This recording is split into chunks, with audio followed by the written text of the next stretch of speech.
ভিডিওটা দেখে নিশ্চয়ই বুঝতেই পারছো কী দিন ছিল। হ্যাঁ, ছিল 1 জানুয়ারি। হঠাৎই আমরা সবাই প্ল্যান করলাম বাড়ির বাইরের রাস্তা হ্যাপি নিউ ইয়ার লিখবো। বাজে তখন রাত 11টা, পুরো রাস্তা ফাঁকা। সবাই মিলে সেই সময় লিখতে বসে গেছি।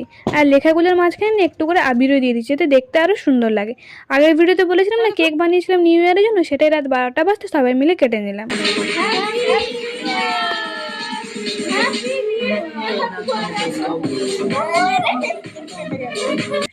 তারপর সকালবেলা মাসি আর বোন চলে গেল পুজো দিতে। স্পেশাল দিন ছিল 1 জানুয়ারির কথা, তাই জন্য। তো আমার আর বোনের এক জায়গায় পিকনিকের ইনভাইট ছিল, তাই জন্য ঘরে ব্রেকফাস্টটা তাড়াতাড়ি সেরে নিলাম। ব্রেকফাস্টে ছিল ডিম, কলা, পাউরুটি আর মিষ্টি। তো আমার আর বোনের যেখানে পিকনিকের ইনভাইট ছিল সেখানে ব্রেকফাস্টে ছিল মাঠ থেকে তোলা টাটকা টাটকা হিংচা শাকের বড়া আর মুড়ি।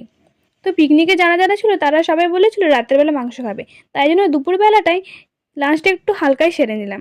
তো দিনটা যেহেতু স্পেশাল ছিল তাই লাঞ্চটা কলা পাতাতেই সেরে নিলাম।